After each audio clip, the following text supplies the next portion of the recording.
Hey everybody, it is Sunday again. Here we are. We're at our next episode of Deservingly You. And unfortunately, or fortunately, it depends on, no, it's unfortunate.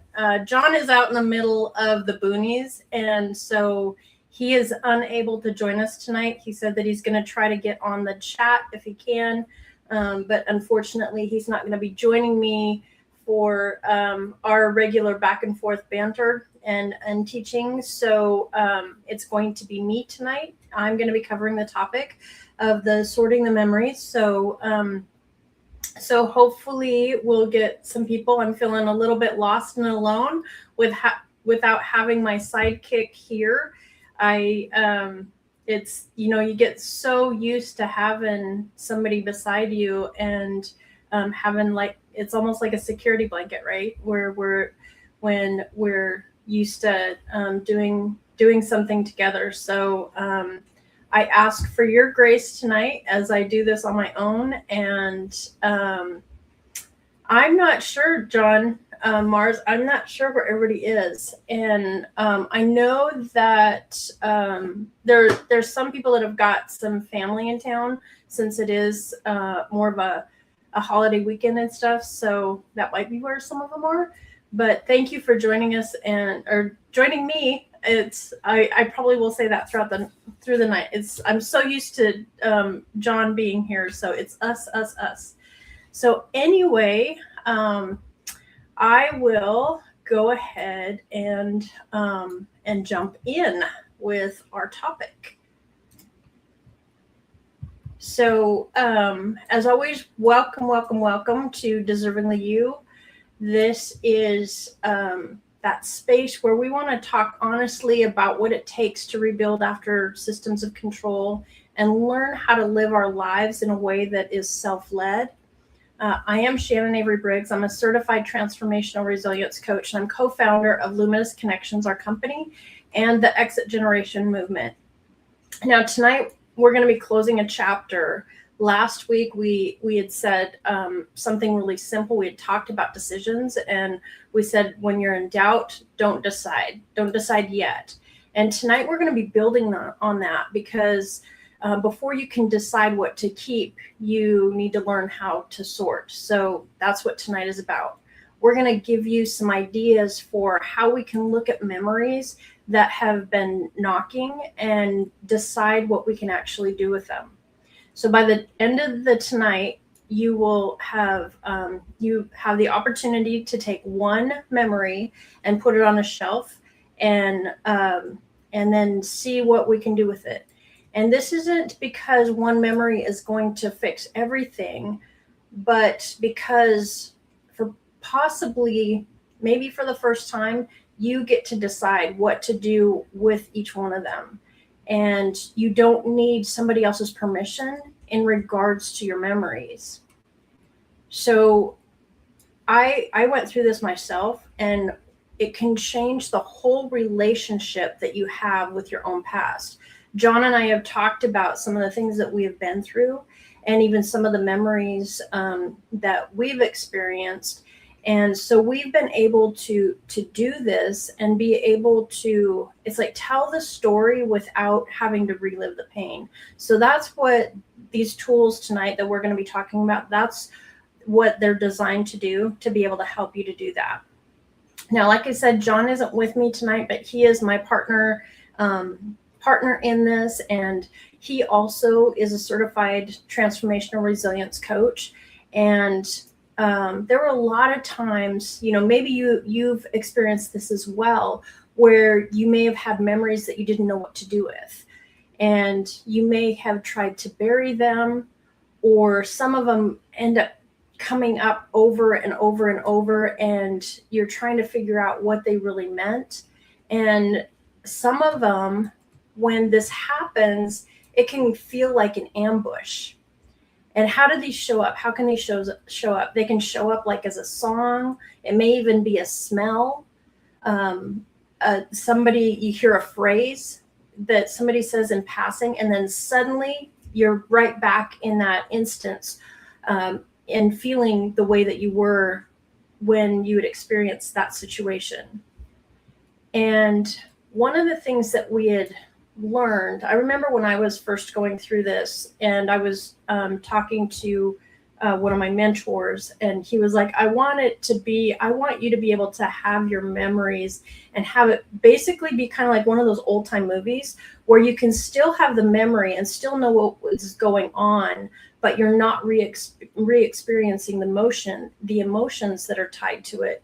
And so it's like I said, I can almost hear the little clicking sound in my head in regards to those memories now. So instead of being torn up and ripped apart by the pain that had been attached to those memories, I can still have them, and I can assign the meaning that I want to have to those. And I can also decide how much room do they take up in my life.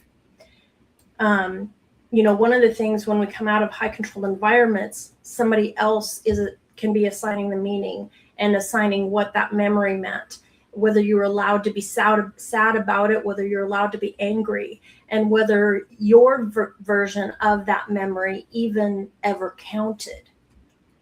And so that's what we're going to be going over tonight. It's not to fix any of these memories. It's a way that we can, in a sense, take charge of them. So I'd love to see where you guys are connecting in from. I know John is I think he's somewhere in Utah, if I remember right what he was saying. So kind of out in the boonies where there's not even very much Wi-Fi out there. But how about you guys? I'm here from in Arizona, in Maricopa, and so I'd love to see where everybody's calling in from.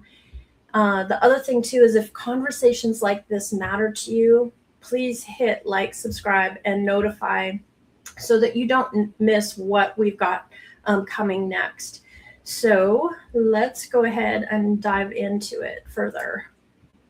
So we always like to set the stage before we go into the topics, because I'm sure many of you have seen some of the discussions where people end up getting into debates and those types of things. That's not what we do here in our space. This space is for you, and we want you to be able to see how these types of things are applying in your life. And we want to hold space for you here in this hour. And this is a time for reflection and see how this stuff is coming up for us. Now, if we stay focused on our experience and be curious, this is what helped John and I get through the challenges that we've been through, is staying very, very curious instead of judging ourselves or other people. And we also didn't want to criticize ourselves when we didn't think that we've got it right. So we don't want to relitigate anything from the past or explain, try and be fixing everybody else that isn't in the room. What we want to do is start seeing what's happening with ourselves. So it's by doing this that we're able to move forward with more clarity. So that's what we encourage people that join this show. That's what we encourage you to use the chat for. If something resonates, put that in the chat. If you learn something, you get an aha, put that in the chat. And if you feel comfortable with things that surface. And if a memory starts knocking while we're talking, just notice it. You don't have to fix anything around that memory at all. This time, John and I do this for you. This isn't about where you've been, but where you're meeting yourself right now, because that's how we can go forward. So I got an itchy nose, sorry about that. So one quick callback before we dive in to last week. Like we said, we talked about how leaving can scramble our decision making, and why also that fog after we leave isn't the same as the fog that we experienced while we were in the organization. The move that we had said, what we had talked about last week was, if we're in doubt, we don't want to decide, especially those big decisions. Linda, is so glad to have you here. And so what we have heard back from other people was when we can do this, that giving yourself that permission to wait actually ended up being a relief on itself. And like that pressure to figure it out all right now, that ends up getting lifted off of your chest. Now tonight, what we're going to do is we're going to go another layer in. Last week, like we said, wasn't about deciding everything was really loud. Tonight, we're going to start looking at how we might be able to sort those things that are making the noise inside of us. Because the loudest things for most people isn't the future, it's in our past. Those memories are that noise. And possibly, I know like when I was in the organization, I didn't have anybody that taught me how to really sort them. And so when I finally went on my healing journey, I had a huge bag of emotional memories that I had to sort through. So we're going to give you some ideas of a couple of tools that you can give them a try and see if they work, see if they make sense. And the other thing that we wanted to do is we want to show you where we are on the overall path. Is this the perfect path of coming out of a high controlled environment? No, this is a framework that between both mine and John's journeys, as well as other people that we have talked to, it's just a framework. So does it follow A, B, C, D, E, F, G? No. It's like you may jump back and forth depending, because that's the way healing works, right? And so it depends too on the work, and the topics can change though, depending where we're at in which phase. And so tonight, in a sense, is kind of a pivot. So we're going to be closing out. We have had 12 weeks where we talked about things under Piercing the Illusion, and that in that phase 1. So now we're going to be stepping into that phase 2. Phase one, like I said, was talking about piercing that illusion. If you can imagine, like it was almost like we were living in a snow globe, right? And that snow globe got cracked and smashed to pieces. And so some of the topics that we had covered had to do with what that looks like and how we can feel and some of the experiences and stuff. And so we talked about seeing it and naming it. We talked about learning how to catch the voices in our head and how we could hold micro boundaries with what is outside of us. So tonight we're going to start that transition into the grief.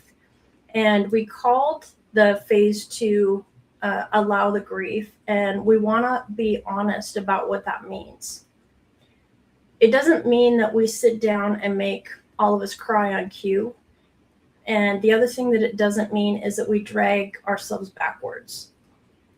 But what it does mean is that we stop pretending that the loss isn't a loss. And we let some of what got buried come back up at the speed that it needs to come up. Now, this is your speed. It's not a speed that somebody else picked for you.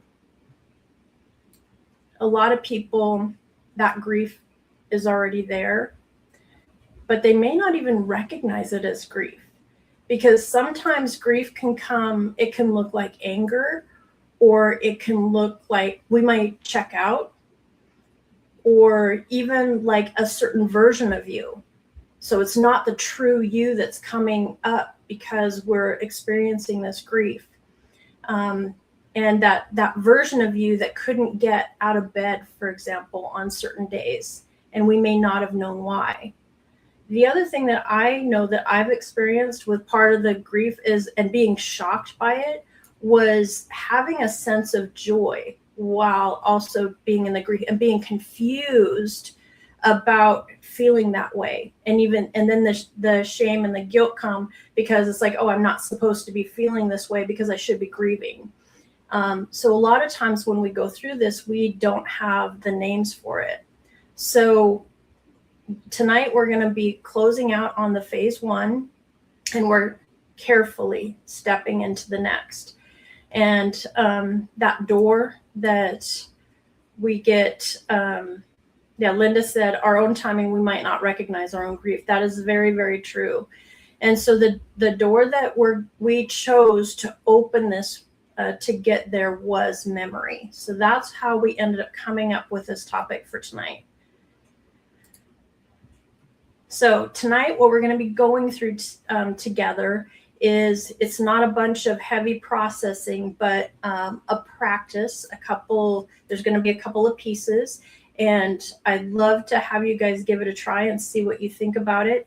And so by the time that we close, you will hopefully walk away with a few things. Hopefully you'll understand why memories from a high control environment, understand them better, and how they can feel different than other memories. And part of it is because they were never just your memories.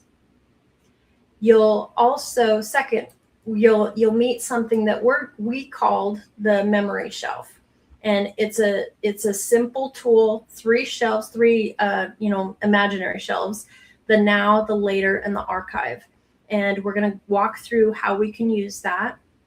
And then third, you'll know what to do, when some of those memories come knocking, you'll have an idea of what you can do with that, because they're going to keep coming up. And that doesn't mean that this is a failure in your healing. It's just, that's the way that memories work. So then the last thing tonight is we're going to be introducing some myths that may have been running your memories without your permission. You didn't even realize it. Kind of like Linda saying we might not recognize our grief. We may not recognize the myths that are playing, that are driving some of our memories. We're introducing 5 tonight. And a lot of us can be running at least 1 or 2 of them.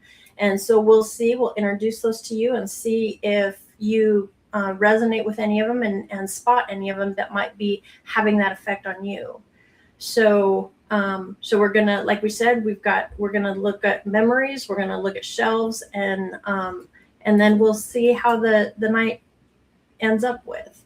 And so the thing is like, this is work. And this is what helps you move forward. I met somebody earlier today who also has done a lot of work. You can tell the people that have done the work and that are moving forward versus the ones that end up staying and not figuring out how to manage some of the things that they've gone through. So let's start here. When you grow up or spend years inside that high controlled environment, it doesn't just control your behavior. It can also manage your memories. That's a strong sentence. So it means that somebody else told you what that experience meant before you got to feel it yourself. So if you are comfortable, think about, some of those situations where you might have been upset, with something that was said to you or something like that, and people downplay it. Something would happen, and before you could even feel your response, that meaning had already been assigned. This might have been from a leader, or even by a scripture, or sometimes even the room that we're in. And this can show up in a few specific ways. And we can notice, if we notice which one, you can recognize it in your life. So other voices may have lived inside of your story, and remembering the wrong way had a cost. So that meaning, it came before the feeling. And so they defined it. The other people, that if you said it was the memory was this, and they downplayed it. So for example, like with my family, one of the things I was trying to share with a family member was a memory of like when I knew that I was no longer welcome in my parents' home. I had no longer had a I didn't have a home anymore because they had turned my bedroom into an office. And when I was trying to share the feelings along with that, what that meant for me, I got downplayed in that, oh, well, you were a difficult child.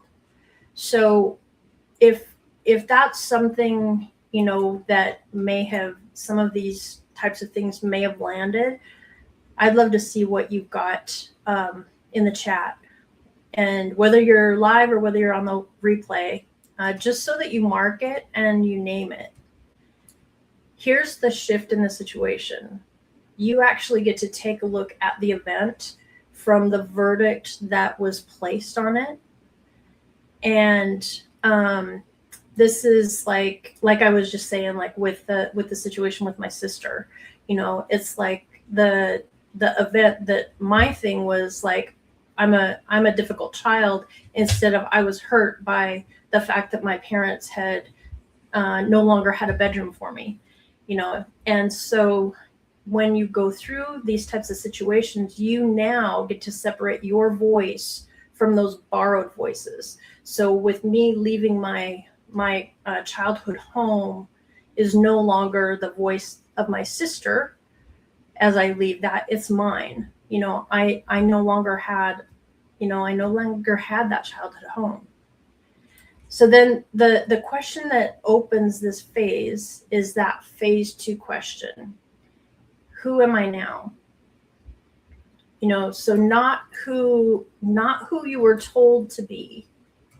I was told with the situation with my sister, I was told I was a difficult child, and not who the system needed you to be, but who are you now that you're the one in the room with those memories.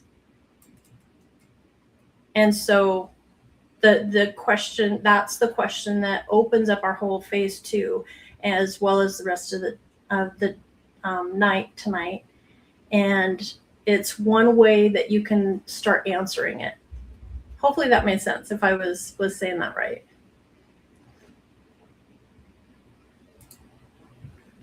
So here's the first tool. Now it might kind of seem a little bit backwards when we go through these, because we've got 2 pieces of this.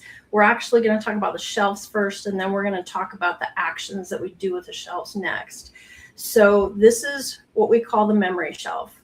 And the reason that we use a shelf and not a box or a file or a folder is because a shelf lets you choose what you can look at and when. It's visible, and we can see what's on it. And we also can reach for what we need. The rest of it, we can take off what we need, and the rest of it stays right there until we're ready. So that first shelf that we're going to talk about is now. Now, these are the memories that you can hold today. That doesn't mean that they're memories that you have to process or you have to fix. Excuse me.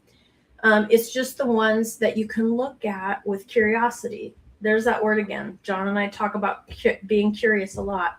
So you can look at these memories with curiosity. Sometimes we're going to have a memory that is good, and sometimes it might be tender. And what makes it a now memory is that you can be with it without falling apart. And so the second shelf is the later shelf. And later is important because it isn't denial, it's honesty. It's saying this one is too full for me right now to open. And that's okay. That's allowed. The shelf holds it until you decide that it's time. Here's why that matters so much. Most of us came out of the environments where everything had to be dealt with right now on somebody else's schedule. The later shelf allows you to take the schedule back. Now, the third shelf is archive. This one we want to be careful with, because the word can sound like we're erasing, and it's not. What archiving is that we're releasing the weight, and we're saying this happened. It is part of my story.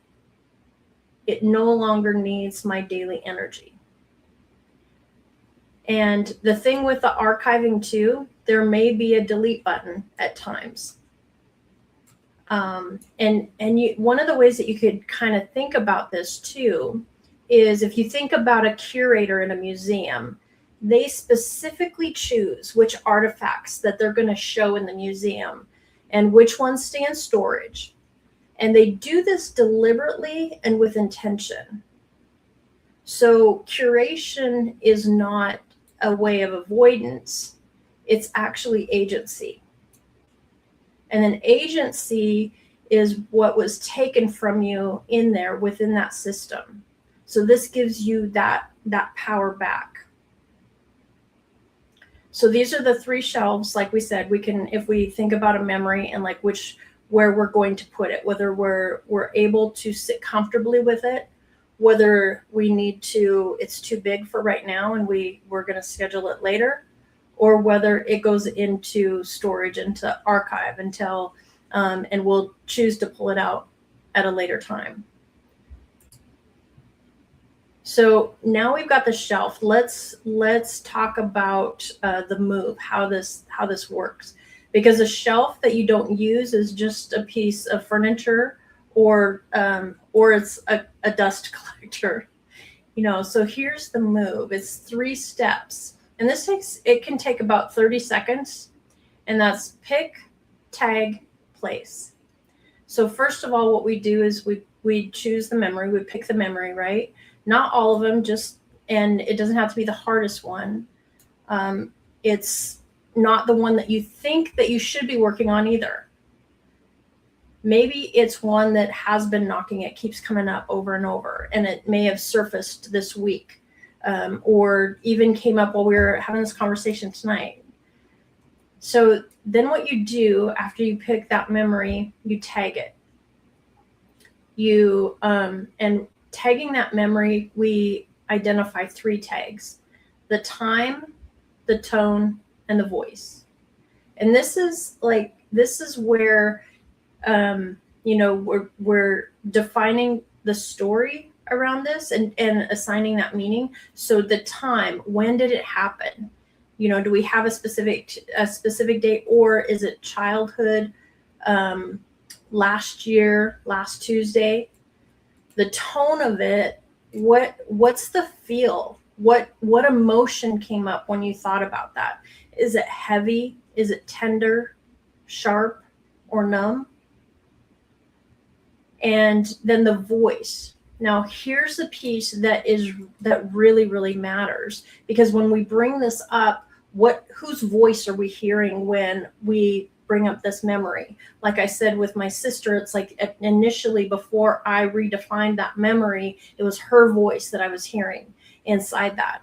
And so when you bring something like this, is it your voice that you're hearing, or is it something that it's borrowed? And we can see this a lot of times when we see some of the folks like in some of the groups where they're talking about the organization and how different messages, like from the Watchtower and stuff, that will come up. Those are those voices. It's a Watchtower voice that is, and so it's a borrowed voice instead of their own. A lot of the memories from within that system, you're not actually the one talking. Like we said, it may have been the Watchtower, it might have been an elder's voice, or even our parents' voice, or the voice of a teaching that you were taught to apply to yourself. So tagging the voice then is how you find out whose memory this actually is. So then you've got, so then you place it. Once you've picked it, you've tagged it, you've placed it. Now you go back to that shelf, and are you going to put it now, later, or archive? And you get to decide. Not your mother, not your father, not your community, not other people in your family. Even making sure that that voice in your head, it's your voice and not something that thinks that it's still being graded. Here's a piece that a lot of people need to hear too, is it doesn't have to stay on that shelf. You know, you can put it in the now, and if it feels too heavy or too much, you can move it. And if something is on archive and starts knocking again, you can pull it forward. That shelf is yours. You're the curator. You get to decide where these pieces are. And this can take, you know, as little as 30 seconds. The biggest thing is not getting stuck on them too and have them just play over and over. You want to be able to sort these and practice this. And so that's the whole thing about it. So we thought that we'd kind of talk a little bit about our experiences. So I'll relay John's as well since he's not here. But we don't want to teach you this tool without showing you that we've used it ourselves. So I've always loved music. And growing up, I had a lot of emotional pain that I didn't know what to do with. And so music was one of the ways that I had used to manage it, as a way to manage it. But the problem was, years later as an adult, some of those songs may have come on the radio and it would suck me right back in. I'd be pulled back to that day, that time, that room, and feeling that pain just like I had never left it behind. And so for a long time, I thought I only had two options. I either couldn't listen to the songs ever again, or I'd push through the pain and just pretend that I was fine. But neither one of those ended up working. Yep, I agree, Jay. The losing the loaded language, definitely. So I had to learn how to tag this, and that gave me back a choice.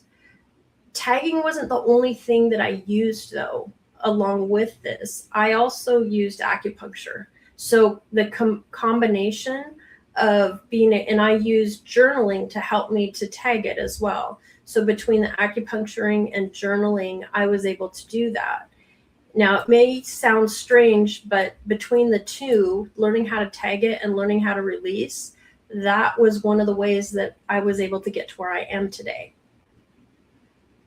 So now, you know, we've had a lot of people even ask us, how in the world can you tell the stories that you get with what you guys have gone through? How do you tell them without reliving the pain? And this was one of the ways that we were able to do it, is being able to do the personal development and what to do with those emotions, what to do with those memories. So as you guys have heard John's story as well, you know, when we lost Tomas and how he got the call, you know, that at 3:30 in the morning when Tomas had passed. And you know, it's something that no parent ever imagines. And he learned how to separate that grief from the guilt. And so Tomas actually gets to, he's on the now shelf, and he'll be on that shelf forever. It's one of those things for me with Tomas. We had just, it had been a short period of time that John and I had gotten married, and I had just bought some brand new mugs. And so both Johnny and Tomas had a tendency to be kind of like a bull in a china shop. And these mugs were they were heavy duty, and Tomas found a way to chip it. And I remember being so upset, you know, because I had brand new mugs and here they're already chipped. But that was one of the things now, though, that's one of the mugs that I cherished, you know, because it always brings Tomas back to us. And I can look back on that time and chuckle about him being, even being a bull in a china shop. And so we were able to share these, not to like compare any pain or to say one story is above the other or anything, but we want to be able to share it because you get to keep what's yours and release what was placed on top of it. And that line is that whole shelf. And so we get to keep them, like I said.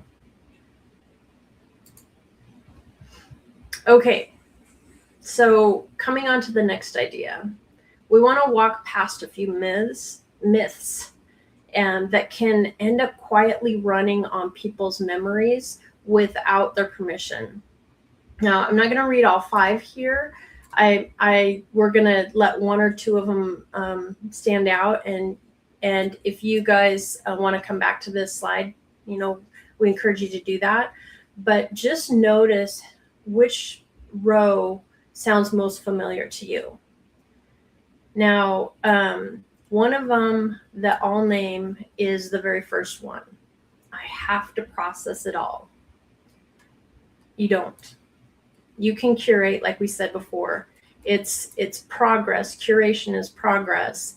And it's the thing that nobody told us that we were allowed to do because we were expected to, this is the way that this is supposed to feel. We're supposed to feel happy after we come from a convention. We're supposed to feel uplifted. We're supposed to be, have learned something very, very valuable. But how many of us really truly had that? But how many of us bought into that story that of fake appreciation? But we get to choose that now. So another one that I want to name is that third one. This one can end up running a lot of us, that healing means remembering everything clearly. And we're humans. It doesn't. It means healing means that we carry those memories without the memories carrying you. And there's another one too that is in the middle. Is the one that if I feel it, I'm going to fall apart. Here's the thing: is that you've already survived it, and that memory can't break you again. It's done its worst, and you're still here.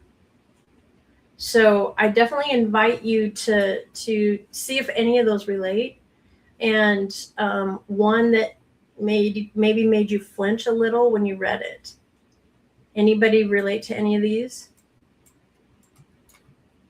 Love to have you drop the number in the chat if it related.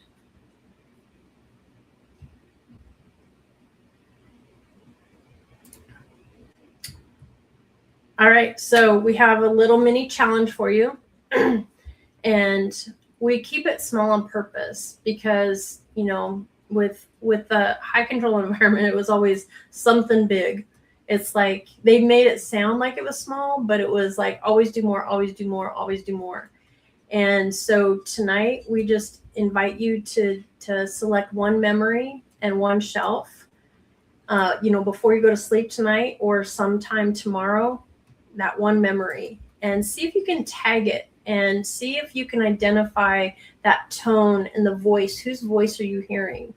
And then which shelf would you put it on? So that's it. That's what we invite you to do. And see if you can notice what changed when you put it on the shelf. Did the voice change? Did the emotion change? So that's the question. And see if something's settled or loosened, or if it needs to move, feel free to move it as well. So I'd love to see what you guys think about this.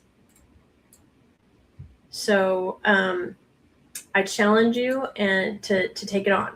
So if anybody would like to come on, and if you want to share an idea for tonight, let me get the link,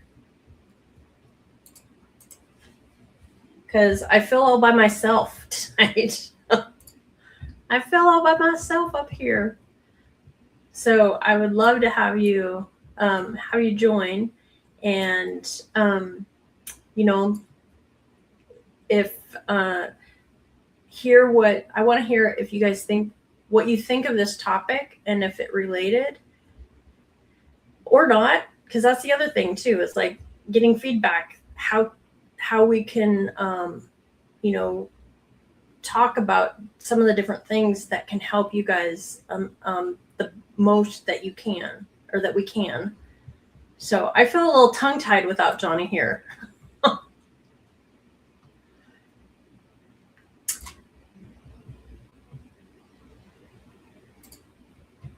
So if somebody still wants to come up, please feel free to click the button and I can bring you up. In the meantime, I will move on. So these are the questions. What we've been doing is we have a breakout session on Monday that is tied to the discussion that we had tonight. So these are the 5 questions that we're going to be discussing tomorrow night in the Exit Generation community and Facebook. We do it on Zoom. We do record them, but it is in a private Zoom, and it is also kept behind in a private area so that it's not going out live. And this is a room of people who have left that high control environment, and we go through the questions. This was one of the ways that John and I also, the way that we were able to go through our journey. And one of the things that we've noticed is that somebody isn't trying to manage our response, right? We are we're not giving the answer, repeating it back from a magazine. This is actually coming from you and hearing about how these different situations apply in your life and what you're learning, and learning from one another. And it's been really, really encouraging with the conversations that we have had to hear the ahas between the people that have been in the group. So we've got I know in the description of tonight's video on YouTube, the link is in there, or you can search the Exit Generation on Facebook. And so with that, Linda, I see Linda coming on, so I'm going to add her. Hey, Linda. Hello. Yes, how are you? Good. I've actually been kind of distracted. Speaking of memory, so my daughter's in town, and that means her friend came over, who I adopted when she was 15. So my daughter's now 40, right? So she shows up with her kid, who looks just like her father, who has passed. So I was actually hesitant to talk to. Her name is Ivy. And I just had the most delightful time talking to her earlier. But I had that, oh gosh, I'm going to be looking just at Jacob again, But it went so well. Isn't that cool? Yes, she's like so amazing. 11 years old and just looking at life so brightly. Oh, yeah. Yeah, so I'm looking forward to actually listening to this episode again, because I'm admitting I got distracted on things. And I like the things that you came up with. I like the 3 shelves. Mm-hmm. I like that we can take things from one shelf to another, and to tag them. I like that too. Yeah. Oh, good. I have my fan on. Can you hear it? Is it disturbing? Okay. Nope, I can't hear it at all. I had a situation before I had came to you with, right? So the other day I was on another show, and someone came on and said that it sounded like demons were coming from me to my phone. And I'm thinking to myself, oh, hell no. But, whatever, let's turn the fans off and see how we sound now. Any more demons? No, we're good? Okay. And then when I went back to listen to it, oh my God, it sounded just like demons. It was all whoosh, whoosh, whoosh. It was like. Wow. Were you using a different headset maybe? No, I was using the same one, I think, but I just now turned off one of my fans. So now I'm like super sensitive, like, do I sound okay? You know? Yeah, you sound okay to me. And speaking of memories, I can put one on the shelf, right? Yeah. My mother called me a demonized bitch the whole time I was growing up. So hearing that comment by someone, that was listening, that kind of took me there. Yeah. And I like that you were also talking about music, how it can take you to a certain time. So I have a question for you. Mm-hmm. What do you think about making new memories to songs that you might have a bad memory to? Is that maybe a form of denial, or can you do both? Or what are your thoughts on that? So that's the thing is like the memory is yours and the story is yours. Okay. And the meaning that you get to assign to that, that belongs to you. Okay. So I can make that judgment call on my own. Okay. You get to make it all yourself. Yeah. Yeah. Okay. I appreciate that. Yeah. Thank you for handing it right back to me. It belongs to you, babe. Yes, it does. And that's a self-led, that's part of being a self-led life too. I think that's what I really appreciate about Deservingly You is that I keep being directed to myself, being a self-directed life. Thank you for that. You're welcome. You're welcome. Yeah, just even like with the story I was telling about, like with my sister, it's like I could look at myself and define that moment in regards to the memory of being no longer having a childhood home. I could define that as being, I'm a wicked child. I was a difficult child. I was a bad child. Whatever. I could take her quote definition of that situation, or I could recognize that I did experience a lot of pain as a child. I was looking to be seen. I was looking to be heard. I was looking to be acknowledged, and I was looking to be loved. And unfortunately, I didn't experience that. I didn't have that.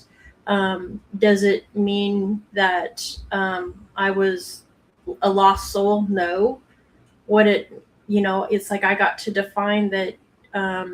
I recognize that even though I no longer had a childhood home, I know how to stand on my own. And yes. And I left. I was the first kid out of 7 kids to leave the state of Montana. Oh and my! And I'm child number 5.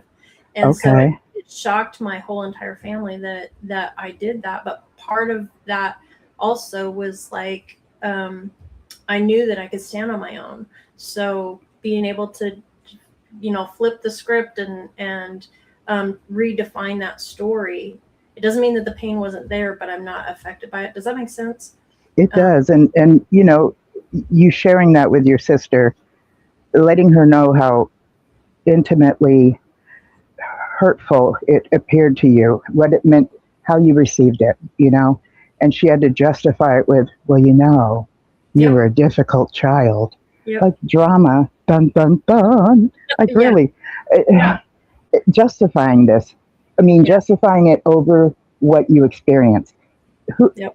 That's simply how you experienced it. I mean, some parents will just be like, okay, what are we going to do with that room, hon? To have a talk with the husband and come up with something because it's no longer going to be used. Yeah. And then there's other parents who keep it the exact same way forever and ever, or they move south, My mother used to tell me that I had false memory syndrome. False memory syndrome. So every way I remembered things, oh no, that can't be the way it was. Yeah. I had false memory syndrome. And this I didn't know until within the last 10 years of my life that that's actually a form of gaslighting. Mm-hmm. I didn't even know the word back in my 20s, you Yeah. know? So that was discounting how I would remember things. There was this other time I brought up to my mother, I said, Mom, you used to wake me up in the middle of the night to beat on me. And she said, well, that's what used to happen to me. Like, that's how she justified it. Not Wow. like it was just that defense mechanism. Mm-hmm. It happened to her, therefore, what is your problem, lady? Suck it up. And Yeah. I'm not going to suck it up. I'm still going to see it as unjustified. And, Yeah. and she actually had a horrifying childhood.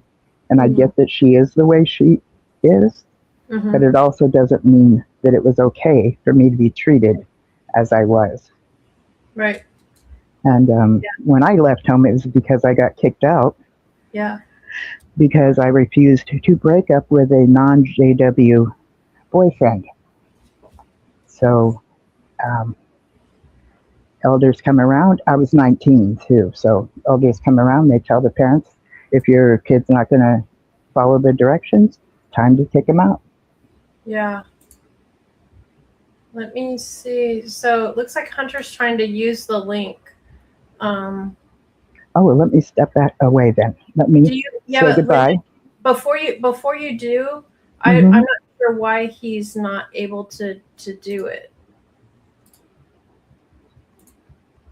Why he's not able to That's join. very that's very odd. Yeah, Let he me try joins to. Zoom, but I don't know if he's ever joined StreamYard.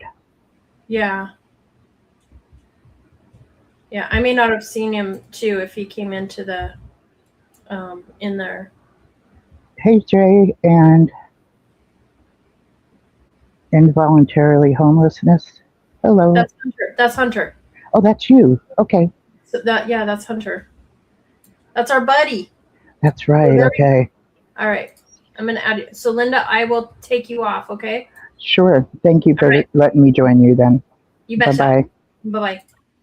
Hey Hunter, it's good to see you. Good evening. Good evening. Good to see you too. Um, and Linda, thanks for sharing. So you were gonna say something about music. Yeah, am I getting an echo? I'm not hearing one on Yeah. my end. Okay. Oh, mute your YouTube channel.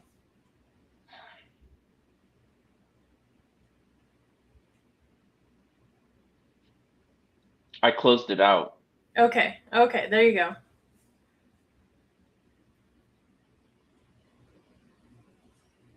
So what were you gonna share about music? Linda was asking. A,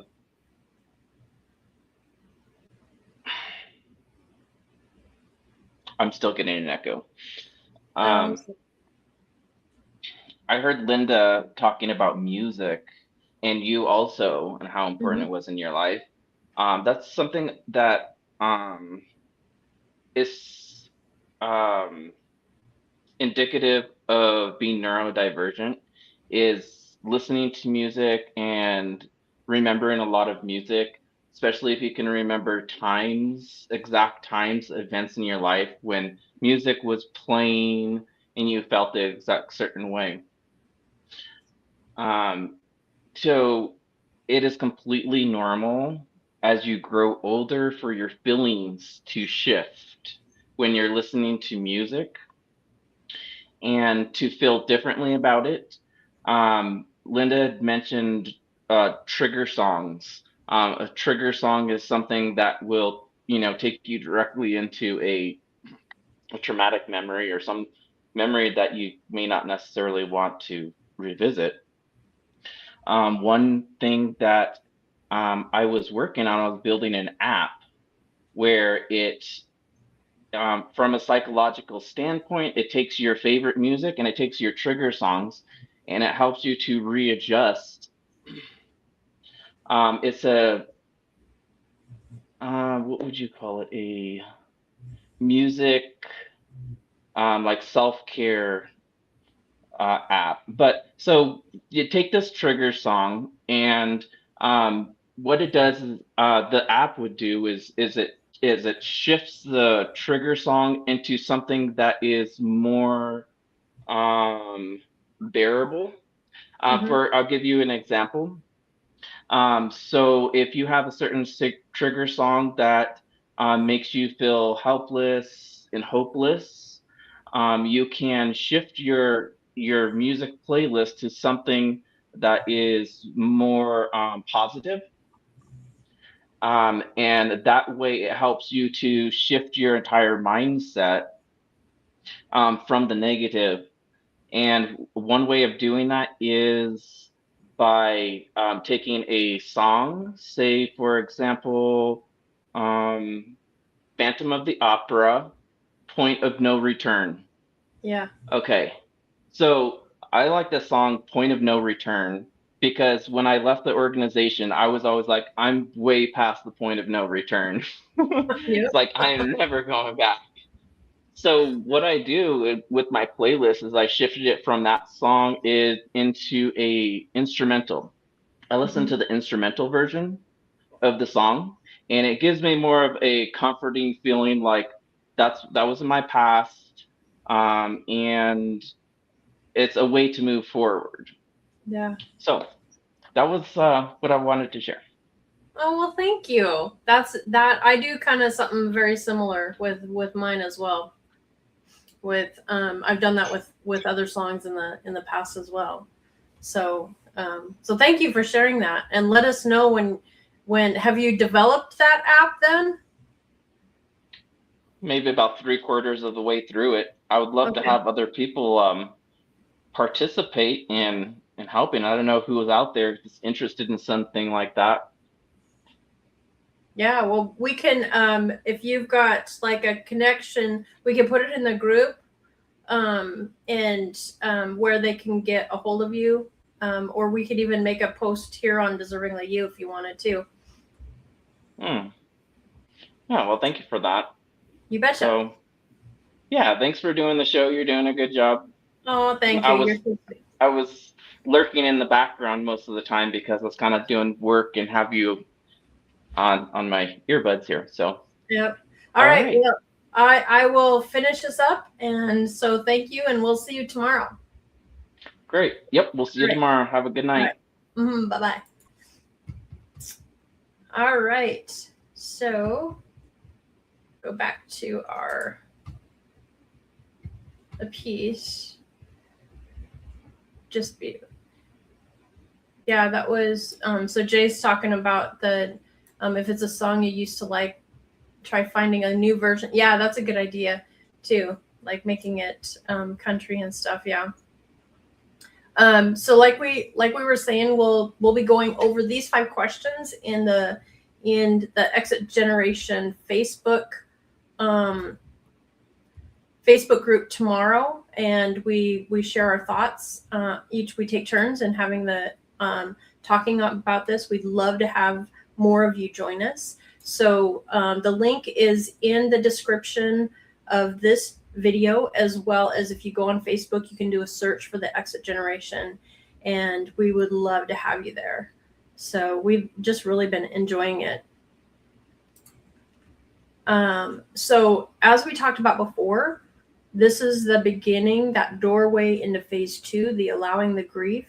And we know how that can land really heavy for a lot of people. And so this is about this isn't about us going under with grief and staying down there. This is about having us take a look at it and recognizing recognizing that it is a loss, and that it can be a loss, that the high control environments didn't. I mean, even if you think about some of the losses that we had when somebody would pass away, when we're in the high controlled environment, it's like a lot of times they would downplay that loss even. Oh, well, one of the things that absolutely made me so crazy when my mother passed away was it like made my stomach turn to hear, oh, well, you have the hope of the resurrection. You have the hope of the resurrection. I didn't give a crap. I was so disgusted with that phrase. I wanted to hear about how my mother impacted their life and what she meant.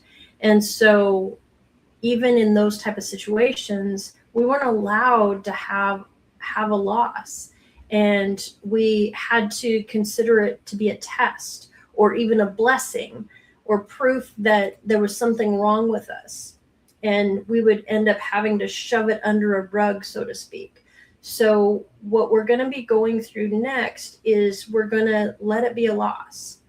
And that's where, a lot of times you can see this in a lot of the groups, that the grief is so there, people end up getting stuck in the grief. But as hopefully with some of the different things and ideas that we end up talking about here, hopefully for some people, the grief can finally start moving. And if you've been doing, the work, we've shared a few different things these last few weeks. We talked about the framework of fade, that fatigue, that aimlessness, discouragement, and those ego traps. We also looked at having a clean inquiry versus having those questions that basically set us up for failure. We also talked about holding micro boundaries. And tonight we talked about sorting memories. And so if you're doing some of the work, you are moving forward. That's the work that can help you to move forward. So even sometimes too, as we're going through this, it may not feel like it's progress, but even if it feels like we're sitting still, if we're doing a little tiny bit of this, we're moving forward.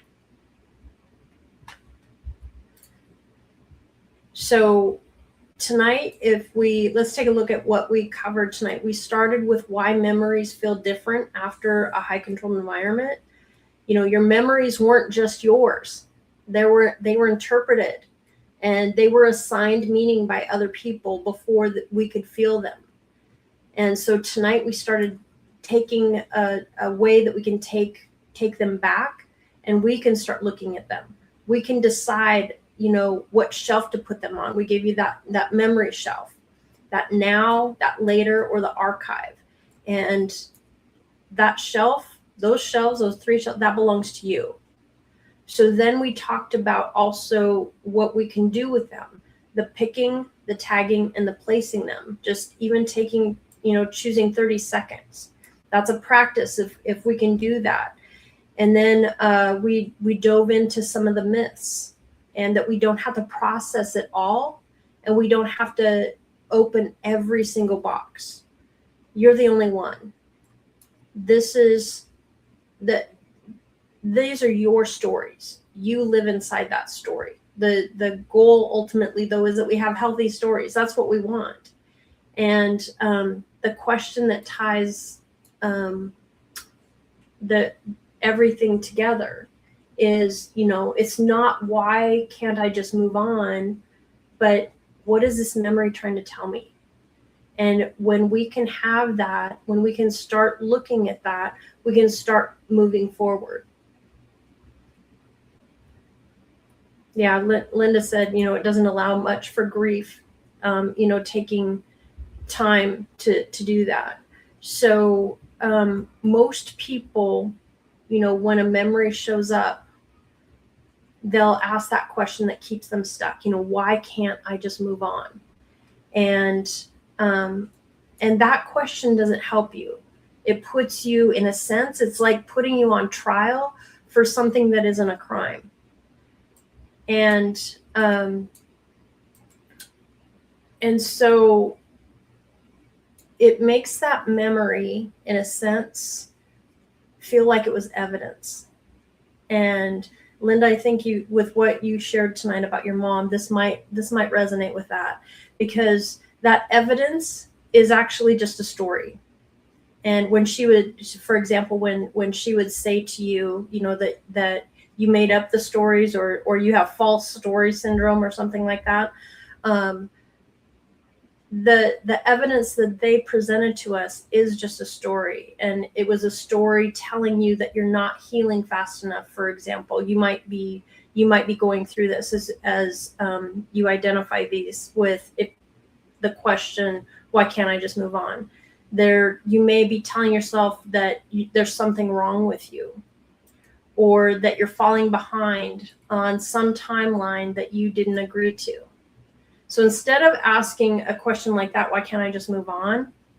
A better question that we can ask is, what is this memory still trying to tell me or teach me? And so maybe it needs to be tagged, or maybe it's teaching you something that you weren't ready to learn before. Maybe it's saying, okay, it needs to go on the later shelf, or teaching you that you've already learned what it had to teach, and so it can go into archive.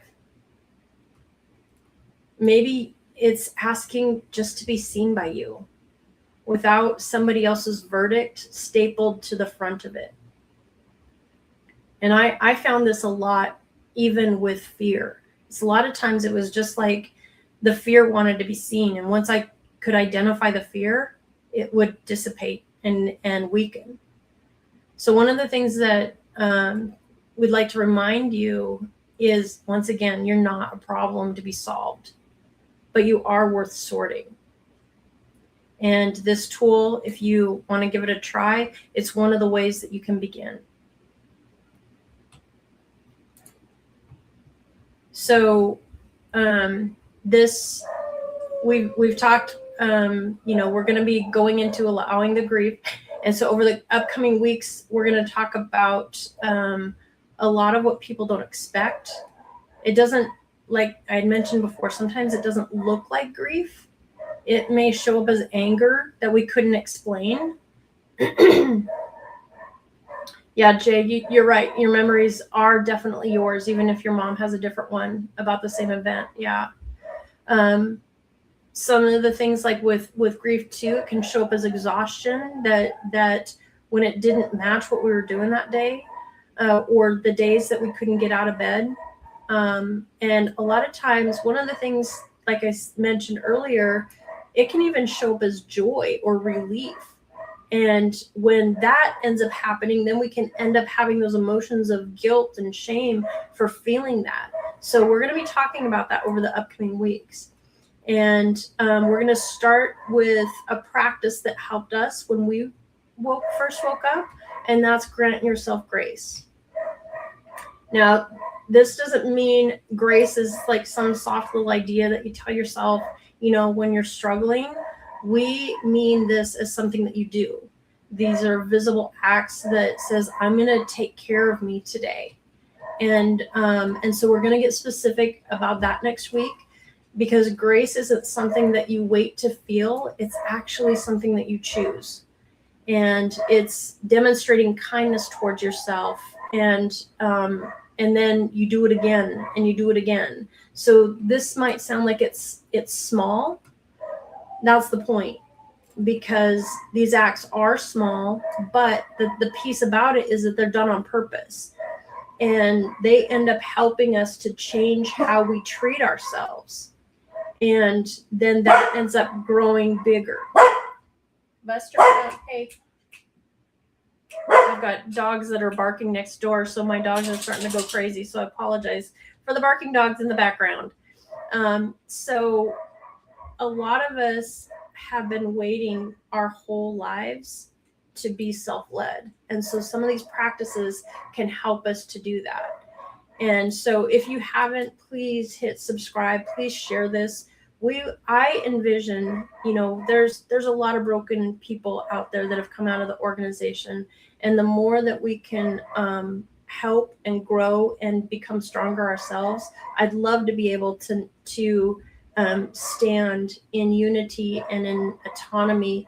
Unity doesn't mean the same thing and the same beliefs and all of that kind of stuff, but we want to be a healthy organization, or not even an organization, just a community. And so if you know somebody who's been hard on themselves and through all of this, please share it. And also, as we said, next week we're going to talk about granting yourself grace.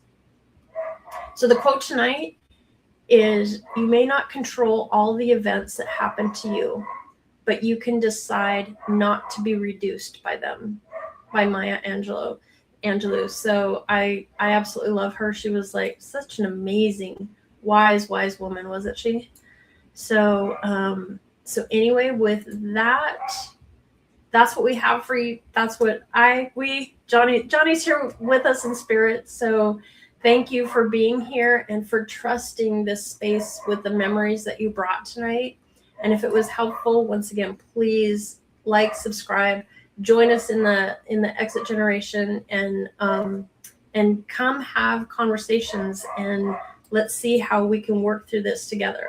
And so we will see you guys next week.